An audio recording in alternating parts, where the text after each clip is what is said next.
What's going on, guys? Nemesis here. Welcome back to the channel. In today's video, I got a replay guide video for you guys on how to take care of certain matchups, and currently I'm only 734 globally, so nothing too crazy, but I did beat some pretty interesting matchups and I want to show you guys how to take care of them. So without further ado, please make sure to like and subscribe, and let's get into it.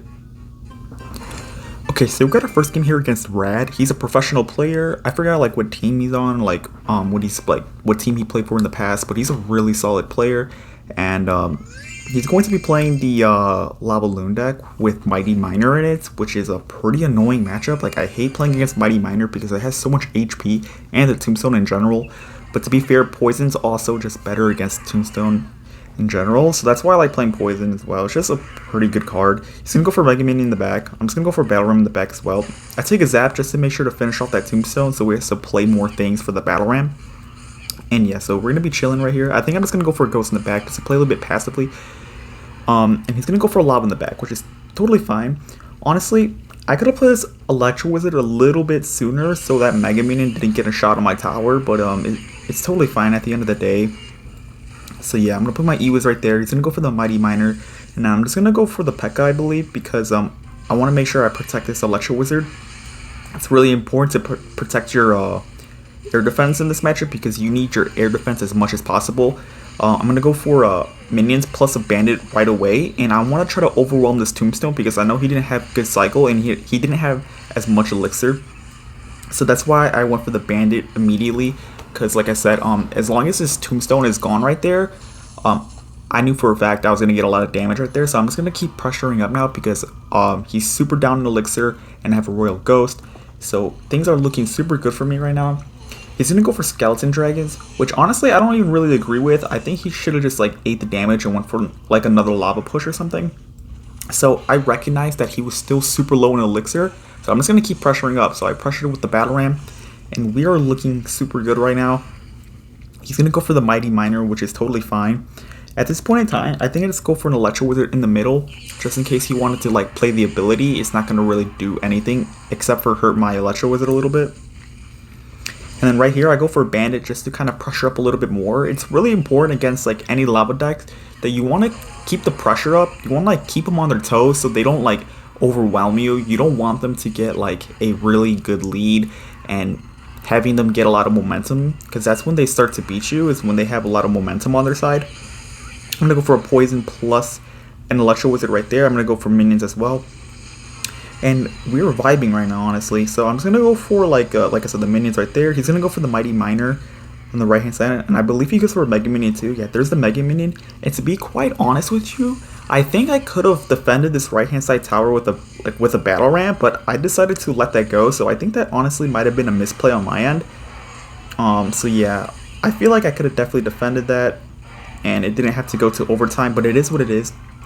At this point in time, I kind of just want a single lane pressure because he has a lot of cards susceptible to poison, such as the Tombstone, such as Skeleton Dragons, and such as the Mega Minions. So like all those cards are really susceptible to poison, so you can get a lot of poison value if you like force them to stack in one lane. That's why single lane pressuring is pretty solid.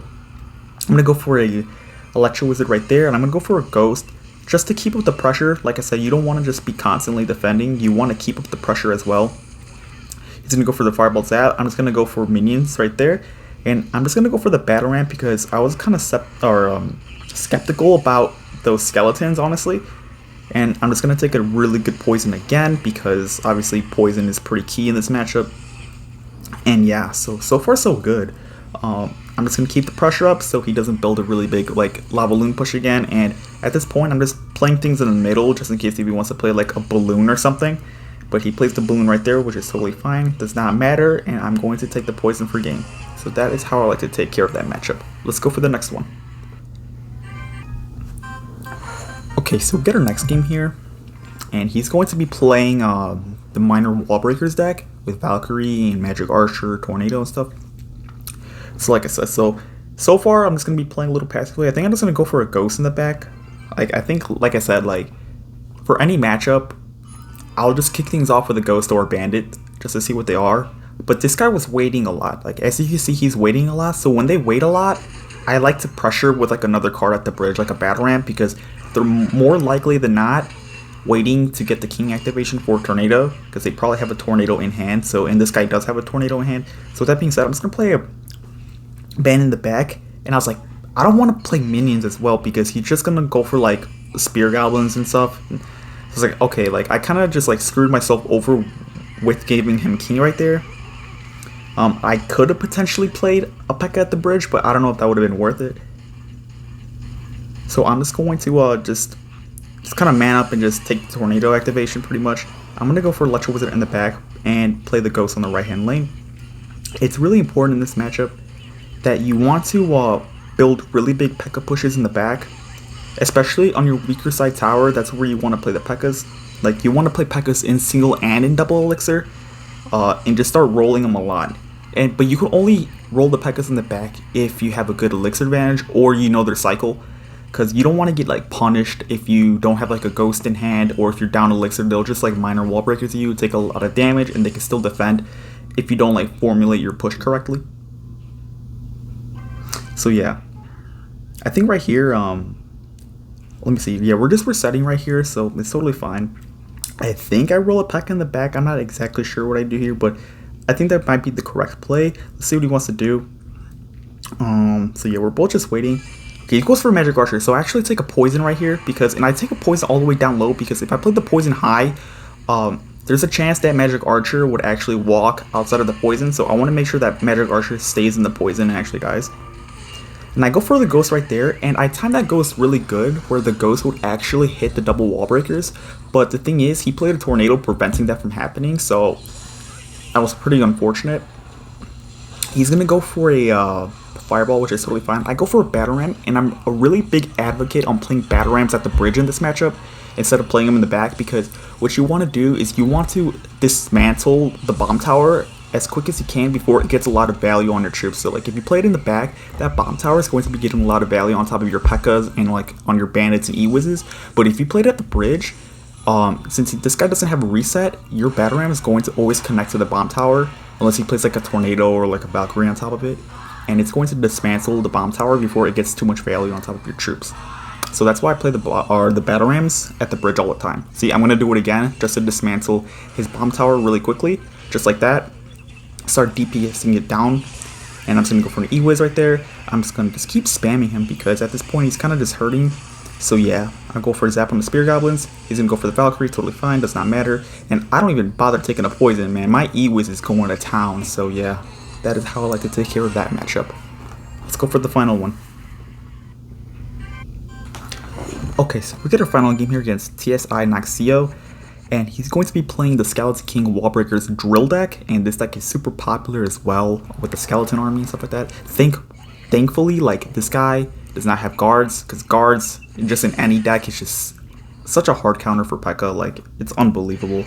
He's gonna go for the Skeleton King. So with that being said, I think I just go for like an Electro Wizard or a Ghost. I think I'll go for a Ghost, actually. Yeah, I go for a Ghost. He's gonna go for the Fire Spirit, which is totally fine. And he's gonna go for the Dark Goblin, so I'm gonna play a E-Wiz on top of that, and I'm just gonna let those skeletons go. The way I really like to play this matchup is that when they get super aggressive, you want to get super aggressive, you know? So you're just gonna defend with like minions or a Ghost. Like your Ghost is your best answer to their drill. Unfortunately, I didn't have Ghost in hand at the time. But with that being said, he played a 6 elixir right there with the drill plus the wall breakers. So I'm just going to have pretty solid counters like with the minions and stuff like that. And I also had Zap for the skeleton army, so like he was kind of low on elixir, being super aggressive, and my cards were able to counter his pretty effectively.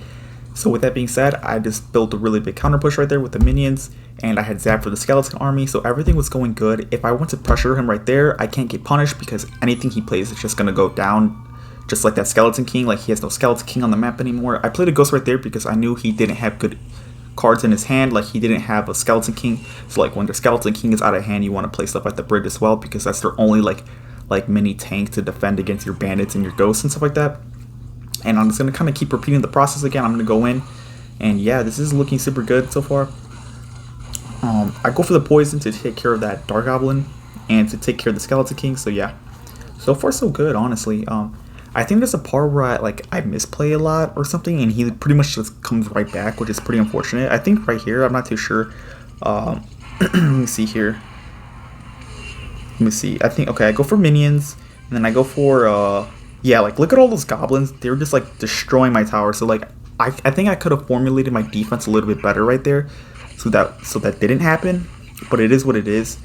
I think, yeah, so I go for Bandit, and I think I roll a Pekka in the back. And if you're going to roll a Pekka in the back, you always want to play, like, your minions in the middle in this matchup to, like, distract their Inferno Tower so they don't get too much value on top of your Pekkas and stuff. He goes for wall breakers opposite lane, which I just totally ignore. Like, I don't really need to do anything for those wall breakers because he's not playing for that lane. I go for a poison right there so he can't use the Skeleton King ability and stuff like that. So I go for a battle right here. And like I said, I go for minions in the middle to distract that Inferno Tower as much as I can. And I kind of just try to overwhelm him right here. I go for the zap on top of the skeleton army.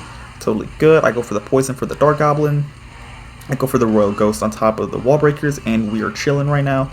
That is how I like to take care of that matchup. So yeah, just be really aggressive when they're aggressive. And if you're up elixir, you go just like Pekka the back.